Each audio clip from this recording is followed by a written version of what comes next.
बहुत समय पहले की बात है। एक गांव में 3 ठग रहा करते थे, रामू, भोला और घसीटा। वे कोई साधारण ठग नहीं थे, बल्कि वे बहुत ही शातिर ठग थे। उनके गांव में कोई भी ऐसा आदमी नहीं था जिसे उन्होंने ठगा ना हो। सभी गांव वाले उन तीनों से बहुत ही परेशान थे। लगभग गांव के हर आदमी को उन ठगों ने अपने जाल में फंसा रखा था। और तो और आसपास के गांवों के लोगों को भी उन तीनों ने कभी नहीं छोड़ा।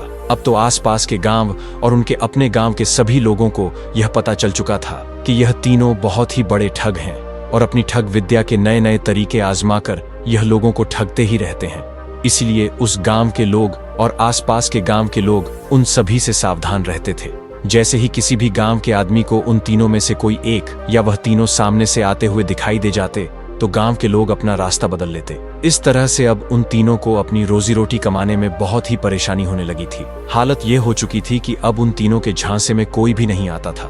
जब वे तीनों बहुत ही परेशान हो चुके तो उन्होंने आपस में यह सलाह बनाई कि आसपास के गांव के लोग अब उनके बारे में जान चुके हैं, इसीलिए अब उनके चक्कर में कोई नहीं फंसता, तो क्यों ना किसी दूसरे नगर में जाकर कोई ठगी का काम किया जाए। वह तीनों इस बात पर सहमत हो गए और फिर वे तीनों किसी दूसरे नगर की तरफ चल दिए। चलते चलते उन तीनों को भूख और प्यास बहुत ही जोर के सताने लगी, लेकिन उनके पास तो एक भी रुपया नहीं था। ऐसी हालत में वह क्या करते, क्या खाते और क्या पीते। चलते चलते अब वे दूसरे नगर में पहुंच चुके थे और वे बहुत ज्यादा थक चुके थे। उन तीनों में से रामू सबसे बड़ा था। इस नाते से बाकी दोनों ठग उसे उस्ताद कहकर बुलाते थे। तब रामू उस्ताद ने अपने दोनों साथियों से कहा, भाइयों, अब कुछ खाया पिया जाए, क्योंकि चलते चलते हम बहुत ही थक चुके हैं और हम सभी को बहुत ही जोर से भूख भी लगी है। भोला ने कहा, पर यार, हमारे पास तो एक फूटी कौड़ी भी नहीं है। रामू ने कहा, चलो भाइयों, इसका भी कुछ जुगाड़ करते हैं। नगर के बाजार में पहुंचकर वह तीनों इधर उधर नजरें दौड़ाने लगे तो उन्हें सामने ही एक हलवाई की दुकान में तरह तरह की मिठाइयां सजी हुई नजर आई। जलेबी, लड्डू, बर्फी, रसगुल्ला, कलाकंद, न जाने क्या क्या। अब तो मिठाइयों को देखकर उनके मुंह में पानी आ गया और उनकी भूख और भी ज्यादा बढ़ चुकी थी। रामू ने भोला और घसीटा से कहा, चलो भाइयों, आज क्यों ना सबसे पहले इस हलवाई की दुकान पर ही अपनी ठग विद्या को आजमाया जाए। रामू की बात सुनकर बाकी दोनों साथी भी बहुत ही खुश हुए और वह चहकते हुए कहने लगे, हाँ उस्ताद जी, आप सही कहते हैं। घसीटा ने कहा, मेरा 20 साल का तजुर्बा है, पहले पेट पूजा, उसके बाद कोई काम दूजा। भोला कहने लगा, मैं तो 1 किलो लड्डू खाऊंगा। उसकी बात सुनकर घसीटा बोला, उस्ताद, मैं तो 1 किलो जलेबी खाऊंगा, गर्मा गर्म बन रही है, इन्हें देखकर ही मेरे मुंह में पानी आ गया है। अब रामू ने एक योजना बनाई और फिर अपने बाकी दोनों साथियों के कान में वह कुछ समझाने लगा। जब उन्होंने सारी योजना समझ ली तो फिर अपनी योजना के अनुसार भोला और घसीटा दुकान के अंदर चले गए और दुकान में जाकर वो बैठ गए। अपनी दुकान में ग्राहकों को आया हुआ देखकर हलवाई और उसकी पत्नी बड़े ही खुश हुए। दरअसल बात यह थी कि दुकानदार लाला राम बहुत ही कंजूस आदमी था। उसने कभी किसी को कुछ नहीं दिया था। उसकी कंजूसी की वजह से ही उसकी दुकान पर ग्राहक धीरे धीरे कम होते जा रहे थे और आज तो सुबह से एक भी ग्राहक उसकी दुकान पर नहीं आया था। सुबह से बैठे बैठे पति पत्नी दोनों सिर्फ मक्खियां ही मार रहे थे। जब उन्होंने देखा कि 2-2 ग्राहक उनकी दुकान पर आए हैं तो लाला राम बहुत ही खुश हुआ और अपनी पत्नी से कहने लगा, रामकली देखो तो, आज तो भगवान ने हम पर बहुत ही मेहरबानी कर दी, एक साथ 2-2 ग्राहक भेज दिए। रामकली बोली, अजी ऐसे खुश होते रहोगे या फिर जाकर पूछोगे भी कि उनको क्या चाहिए। लाला राम ने अपनी मिठाई की तरह अपनी जुबान पर चाशनी लगाते हुए बड़े प्यार से पूछा, भैया कौन सी मिठाई तोल दूं? यह सुनकर ठग भोला लाला राम के पास गया और पूछने लगा, सेठ जी जलेबी किस भाव दे रहे हो? लाला राम ने कहा, 10 रुपए की किलो। वह सस्ता जमाना था तो मिठाइयों के दाम भी कम ही हुआ करते थे। भोले ने कहा, ठीक है सेठ जी, 1 किलो जलेबी तोल दो, जलेबी गर्मा गर्म होनी चाहिए। लाला राम ने अपनी पत्नी को आवाज लगाई। रामकली गर्मा गर्म जलेबी लेकर आई और एक शेर जलेबी तोलकर भोला को पकड़ा दी। भोला ने धीरे से कहा, ओहो, जलेबी के हाथ में जलेबी। रामकली धीरे से मुस्कुराई और चली गई। भोला वहीं पर बैठकर जलेबियां खाने लगा। भोला को जलेबी खाता हुआ देखकर थोड़ी ही देर के बाद घसीटा भी उठकर लाला के पास जा पहुंचा और कहने लगा, सेठ जी देसी घी के लड्डू किस भाव दिए? लाला ने कहा, 10 रुपए के किलो। घसीटा बोला, ठीक है सेठ जी, 1 किलो देसी घी के लड्डू तोल दीजिए। लाला ने लड्डू तोलकर घसीटा को दिए। घसीटा भी वहीं पर बैठकर लड्डू खाने लगा। एक लड्डू खाते ही घसीटा बोला, वाह सेठ जी, लड्डू तो स्वादिष्ट है, मैंने अपने 20 साल के तजुर्बे में ऐसे स्वादिष्ट लड्डू कभी नहीं खाए। 2 ग्राहकों को मिठाइयां खाते हुए देखकर लाला अपनी पत्नी से कहने लगा, देखो रामकली, आज का दिन तो बहुत ही अच्छा शुरू हुआ है। कल तो हमारे पास मिठाई लेने के लिए कोई भी नहीं आ रहा था और आज 1-1 किलो मिठाइयाँ बिक गई हैं। रामकली कहने लगी, अरे अब क्या अपनी दुकान को खुद ही नजर लगाओगे?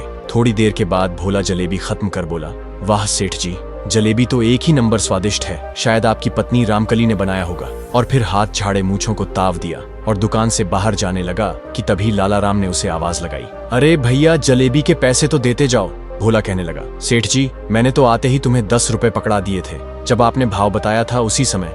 सेठ कहने लगा, नहीं भाई, तुमने मुझे एक भी पैसा नहीं दिया, शायद आपसे भूल हो रही है, जल्दी से मेरे पैसे मुझे दे दो। अब तो दोनों में बहस होने लगी थी।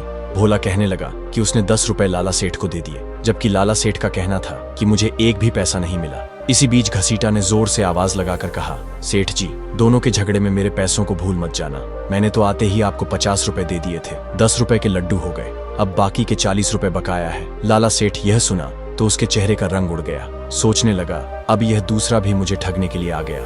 एक तो पहले ही इस आदमी ने मुझे पैसे नहीं दिए और अब दूसरा बोल रहा है कि उसने मुझे 50 रुपए दे दिए हैं। लाला सेठ ने अपने गल्ले में झांकते हुए देखा कि उसमें एक भी पैसा नहीं था। उसने भोला से कहा, भाई तुमने मुझे एक भी पैसा नहीं दिया, एक भी नोट मेरे गल्ले में नहीं है। उसकी बात सुनकर घसीटा भड़क उठा और बोला, सेठ जी तुमने इसके पैसे तो मार ही लिए, अब मेरे पैसे भी मारने की कोशिश कर रहे हो। मैं किसी भी कीमत पर अपने पैसे छोड़ने वाला नहीं हूँ। अपने बाकी के 40 रुपए मैं तुमसे लेकर ही जाऊंगा। अब तो भोला और घसीटा दोनों ही लाला राम हलवाई से लड़ रहे थे। बाहर खड़ा हुआ उनका साथी रामू उस्ताद काफी देर से यह सब कुछ देख रहा था। वह दुकान के अंदर गया और जाकर बैठ गया। सेठ लाला राम ने रामू को वहीं पर खड़े हुए देखा था और उसे पता था कि यह आदमी शुरू से ही सारा खेल देख रहा है। इसलिए लाला राम ने रामू से कहा, अरे भाई तुम तो मेरी दुकान के बाहर खड़े हुए बहुत देर से यह तमाशा देख रहे हो। तुमने इन दोनों को आते हुए भी देखा और इन्हें मिठाइयाँ खाते हुए भी देखा। तुम बताओ कि क्या इन्होंने मुझे कोई पैसे दिए? रामू बिना संकोच धैर्य से कहने बोला, इन्होंने पैसे कहाँ दिए? मैंने अपनी आंखों से देखा कि इन दोनों ने मिठाइयाँ लगवाई और खाने के लिए बैठ गए। लाला राम भोला और घसीटा से कहने लगा, देखो भाई यह आदमी झूठ तो नहीं बोल रहा, यह भी कहता है कि तुमने मुझे पैसे नहीं दिए। भोला और घसीटा अब पहले से भी ज्यादा भड़कने लगे और बोले, हमें इस आदमी से क्या मतलब है, हम तो बस इतना ही जानते हैं कि हमने तो पैसे दे दिए हैं। लड़ाई करते करते वे तीनों दुकान से बाहर आ गए और वहां पर लोगों की भीड़ इकट्ठी हो गई। तब किसी ने यह खबर नगर के कोतवाल को दे दी। कोतवाल ने अपने सिपाहियों को भेजा कि उन 3 झगड़ा करने वालों को कोतवाली में पकड़कर लाया जाए। कोतवाल के सैनिक आए और तीनों को पकड़कर कोतवाल के पास ले गए। अब वे दोनों तो कह रहे थे कि हमने पैसे दे दिए हैं। घसीटा के तो 40 रुपए अभी और भी बाकी थे, जबकि लाला सेठ का कहना था कि इन दोनों ने मुझे कोई भी पैसा नहीं दिया। मैंने अपने गल्ले में भी देख लिया, उसमें वही पैसे थे जो उसमें पहले से रखे हुए थे। ये दोनों झूठ बोल रहे हैं। सारी बातें सुनने के बाद कोतवाल कहने लगा, लाला राम क्या तुम्हारे पास कोई गवाह है जो इस बात को बता सके कि इन दोनों ने तुम्हें पैसे दिए हैं या नहीं? लाला सेठ को याद आया कि उस समय दुकान के बाहर एक आदमी खड़ा था जो थोड़ी देर के बाद उसकी दुकान के अंदर आकर बैठ गया था और उसने सब कुछ देखा था। उसने यह बात भी स्वीकारी थी कि इन दोनों में से किसी ने भी कोई पैसा नहीं दिया। यह ख्याल आते ही लाला का चेहरा चमक उठा। उसने कोतवाल से कहा, कोतवाल जी उस समय मेरी दुकान के सामने एक और ग्राहक खड़ा था जो थोड़ी देर के बाद मेरी दुकान के अंदर आ गया था। उसने सब कुछ देखा था और उसने इन दोनों के सामने यह बात भी कही थी। ये दोनों झूठ बोल रहे हैं। कोतवाल ने कहा, तो ठीक है लाला राम, आज शाम तक उस गवाह को कोतवाली में पेश करो। अब तो लाला राम उल्टे पांव दौड़ता हुआ अपनी दुकान में जा पहुंचा। देखा तो रामू अभी भी दुकान के आगे एक पेड़ के नीचे बैठा हुआ था। लाला सेठ उसके हाथ पैर जोड़ते हुए कहने लगा, भाई तुम मेरी गवाही दे दो तो मेरे पैसे मिल जाएंगे। तुमने तो शुरू से लेकर आखिर तक सारा माजरा देखा है। रामू कहने लगा, हाँ लाला जी मैंने सब कुछ देख लिया है। उन दोनों घटिया लोगों ने तुम्हें एक भी पैसा नहीं दिया था और भरपेट मिठाई भी खा ली थी, और तो और आपकी पत्नी रामकली पर भी उनकी नजर थी। लाला सेठ कहने लगा, तो चलो मेरे साथ कोतवाल के सामने। अब रामू ने एक चाल चली। वह कांपते हुए कहने लगा, लाला जी मैं चल तो देता, पर मुझे बड़ी जोर से ठंड लग रही है, लगता है मुझे बुखार चढ़ गया है। ये कहते कहते वो जोर जोर से कांपने लगा। लाला ने जब रामू को छू कर देखा तो सोचने लगा कि इसको बुखार तो है नहीं, पर हो सकता है कि बिना मौसम के बुखार चढ़ गया हो जो शरीर के अंदर ही तप रहा हो। उसने अपनी पत्नी रामकली को आवाज लगाते हुए कहा, अरे रामकली जरा मेरी पशमीना की चादर तो ले आओ जो मैंने कल ही कश्मीर से मंगवाई है। बड़ी अच्छी और गर्म चादर है, वह इस भाई को उड़ा दो, इसके शरीर में गर्मी आ जाएगी। और हाँ, इसके लिए गर्मा गर्म चाय भी बना दो। चाय के अंदर पानी मत डालना, दूध में ही पत्ती डाल देना। रामकली यह सुनकर बड़ी हैरान हुई, क्योंकि वह अपने कंजूस पति की आदत को अच्छी तरह से जानती थी। जब भी घर में कोई मेहमान आता तो पहले तो लाला राम बोल देता कि रामकली चाय बना दो, और जब रामकली चाय बनाने के लिए बैठ जाती तो पीछे से गर्दन हिलाकर ना का इशारा कर देता। रामकली गुमराह हो गई कि चाय बनाऊं या ना बनाऊं। तब उसके पति लाला राम ने एक बार फिर से आवाज लगाई, रामकली देर ना करो, जल्दी से चाय बना दो, हमें कोतवाली भी जाना है। अब तो रामकली ने चाय बनाई और चाय का कप भर के रामू के सामने रख दिया। रामू ने चाय का एक घूंट पिया और फिर बोला, लाला जी मैं खाली चाय तो पीता नहीं, चाय के साथ मुझे कुछ और भी चाहिए। लाला राम हलवाई ने देसी घी के 4 लड्डू और 4-5 जलेबियां उठाकर रामू को पकड़ा दी और कहने लगा, भैया इनके साथ जल्दी जल्दी चाय पी लो और मेरे साथ कोतवाली चलो। रामू धीरे धीरे चाय की चुस्कियां लेता रहा और साथ ही साथ लड्डू और जलेबी के मजे भी ले रहा था, जबकि सेठ लाला राम का दिल जल रहा था कि यह जल्दी से जलेबी खाए और मेरे साथ कोतवाली चले। थोड़ी देर के बाद रामू ने लड्डू और जलेबी खत्म कर दिए, मूंछों पर ताव दिया, फिर उसने सेठ जी के चादर को ओढ़कर कहने लगा, लाला जी अब मुझे ठीक लग रहा है, लगता है मेरा बुखार धीरे धीरे कम हो रहा है, चलो मैं तुम्हारे साथ चलने को तैयार हूँ। लाला राम रामू को लेकर फिर कोतवाल के सामने पहुंच गया। लाला राम ने कहा, हुजूर यह वही आदमी है जिसने यह सारा माजरा देखा था। कोतवाल ने रामू से पूछा, क्यों भाई तुमने इनको मुफ्त में मिठाइयां खाते हुए देखा है? तो रामू एकदम से अपने तेवर बदलते हुए कहा, नहीं कोतवाल जी, मैंने तो इन दोनों को पैसे देते हुए देखा है। एक ने तो आते ही 10 का नोट दिया था और दूसरे ने 50 का नोट दिया था, और लाला जी ने कहा था कि बाकी के 40 बाद में ले लेना। ये सुनते ही लाला सेठ के चेहरे का रंग उड़ गया। उसने रामू से कहा, अरे भाई तुम ये क्या बोल रहे हो, तुमने तो मेरी तरफ से गवाही देनी थी। रामू ने कहा, जब तुमने मुझे मारने पीटने की धमकी दी तो मैं और क्या कहता। और फिर वह कोतवाल से कहने लगा, देखो हुजूर इसने मुझे बहुत ही डराया धमकाया, इसलिए मैं गवाही देने को तैयार हो गया था, पर आपके सामने मुझे किसी का कोई डर नहीं है। यह सुनते ही सेठ लाला राम के पैरों के नीचे से जैसे जमीन ही खिसकने लगी। वह समझ गया कि यह तीनों मिले हुए हैं और तीनों ठग हैं। उसने रामू से हाथ जोड़ते हुए कहा, भैया क्यों झूठ बोलते हो, मैंने तुम्हें चाय लड्डू और जलेबी भी खिलाई है, उनके वास्ते तो कम से कम तुम सच बोल दो। रामू तपाक से कहने लगा, हुजूर इसने अपने मुंह से कबूल कर लिया कि इसने मुझे जलेबी लड्डू और चाय पिलाई है। हाँ इसने मुझे चाय पिलाई, लड्डू खिलाए, क्योंकि इसने जब मुझे डराया धमकाया तो मैं डर के मारे कांपने लगा था, और तब मुझे सहज करने के लिए इसने चाय और लड्डू और जलेबी मुझे खिलाई। यह सुनकर तो कोतवाल को बड़ा ही गुस्सा आया और वह लाला सेठ के ऊपर चिल्लाते हुए कहने लगा, लाला राम ये तुम क्या बोले जा रहे हो, इन भले लोगों पर इल्जाम लगा रहे हो कि इन्होंने पैसे नहीं दिए, और दूसरा तुमने इस भले इंसान को डराया धमकाया।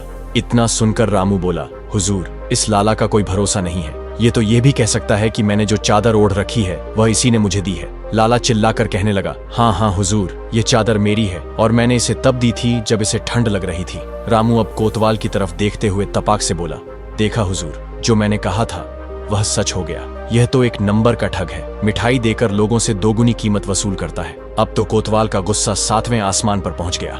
वह लाला सेठ को फटकारते हुए कहने लगा, लाला चुपचाप इन्हें 40 रुपए वापस दे दो, नहीं तो तुम्हें अभी के अभी उठाकर कैद खाने में डाल दूंगा।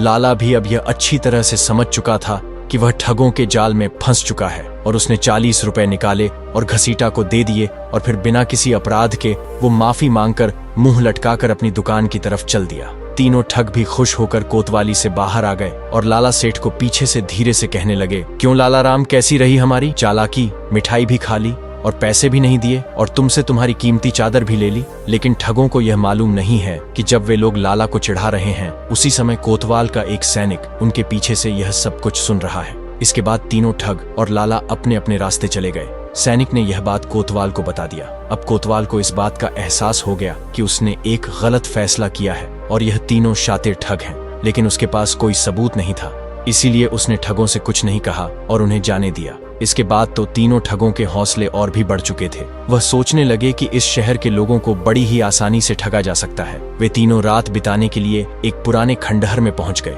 अगले 2-3 दिन तक उन्होंने कुछ और लोगों के साथ भी ठगी की और काफी दौलत इकट्ठी कर ली। अब वे इस खंडहर में ही रहने लगे थे। तीसरे दिन उन्होंने फैसला किया कि अब वह इस शहर से निकल जाएंगे। लेकिन उस रात को हुआ यह कि जब वे लोग खंडहर में रुके हुए थे तो उनके पास एक आदमी और आकर रुका, जो देखने में काफी धनवान लग रहा था। वे तीनों ठग उससे बातचीत करना शुरू करते हैं तो पता लगा कि वह आदमी शहर में आए हुए एक घोड़ों के सौदागर का मुंशी था, जिसे कल सुबह अपने मालिक के काम से एक दूसरे नगर में जाना था। बातों ही बातों में पता लगा कि उस घोड़े के सौदागर के पास एक से एक बढ़िया नस्ल के घोड़े हैं, जिनकी कीमत हजारों में है। ठगों ने उस आदमी से घोड़े के सौदागर का नाम पता मालूम किया। उन्होंने योजना बनाई कि क्यों ना इस शहर को छोड़ने से पहले एक आखिरी ठगी की जाए और इस घोड़े के सौदागर से एक अच्छी नस्ल का घोड़ा ठग लिया जाए जिसकी कीमत हजारों में हो। और फिर उन तीनों ने घोड़े के सौदागर को ठगने की योजना बना ली। अगली सुबह रामू और घसीटा घोड़े के सौदागर के पास पहुंचे, जहां पर सौदागर का खेमा लगा हुआ था। रामू सौदागर के पास पहुंचा और कहने लगा, मुझे एक बहुत ही अच्छी नस्ल का घोड़ा चाहिए, कीमत चाहे जो भी हो मैं देने को तैयार हूं। और साथ ही उसने अपने साथ आए हुए घसीटा का परिचय देते हुए कहा, ये मेरा भाई है जो कि बेचारा आंखों से अंधा है, यह भी मेरे साथ चला आया। सौदागर ने कहा, आप लोग चिंता मत कीजिए, मेरे पास एक से एक बेहतरीन नस्ल के घोड़े हैं। और फिर सौदागर ने उन्हें एक बहुत ही बढ़िया घोड़ा लाकर दिखाया और कहा कि इस घोड़े की कीमत हजारों में है, क्या आप इसे खरीदना चाहेंगे? घोड़े को देखते ही रामू मन ही मन सोचने लगा कि सचमुच घोड़ा तो बहुत ही शानदार है। उसने सौदागर से कहा, मैं घोड़ा खरीदने से पहले एक बार इसकी सवारी करके इसकी रफ्तार और उसकी चाल देखना चाहता हूँ। अगर मुझे सब कुछ ठीक लगा तो मैं इस घोड़े को मुंह मांगी कीमत देकर भी खरीदने को तैयार हूँ। आप मुझे इसकी सवारी करने दें। जब तक मैं एक चक्कर लगाकर आता हूँ तब तक मेरा यह अंधा भाई आपके पास ही बैठेगा। सौदागर ने कहा, हाँ हाँ हुजूर, बेशक आप बिना किसी परेशानी के इस घोड़े की चाल और रफ्तार को परख सकते हैं। इसके बाद रामू उस शानदार घोड़े पर सवार हो गया। असल में उन दोनों ठगों की यह योजना थी कि रामू घोड़े की रफ्तार परखने के बहाने से घोड़े को लेकर रफू चक्कर हो जाएगा और पीछे से उसका साथी घसीटा भी मौका देखकर वहां से निकल जाएगा। रामू ने घोड़े को ऐड लगाई, घोड़े ने दौड़ना शुरू किया। रामू मन ही मन में बहुत खुश हो रहा था कि चलो मेरा काम बन गया, घोड़ा अब मेरे कब्जे में आ गया। घोड़ा को दौड़ाता हुआ रामू जैसे ही कुछ दूर कर गया कि तभी अचानक घोड़े ने उछलना शुरू कर दिया और वह बुरी तरह से उछलने लगा। वो तो रामू के काबू से बाहर हो गया था। उसने रामू को जमीन पर पटक दिया। बेचारा रामू बुरी तरह से घायल हो चुका था। जब तक उसने होश संभाला तो देखा कि उसके चारों तरफ कोतवाल के सिपाही खड़े थे और उसके सामने वह सौदागर खड़ा था जिसका घोड़ा वह चुरा कर लाया था। सौदागर ने मुस्कुराते हुए रामू से कहा, क्यों रामू उस्ताद, आज तो तेरी ठगी तुझ पर भारी पड़ गई ना? तुझे क्या लगता है तू मुझसे बच जाएगा? उस दिन तू बच गया था पर आज नहीं बचेगा।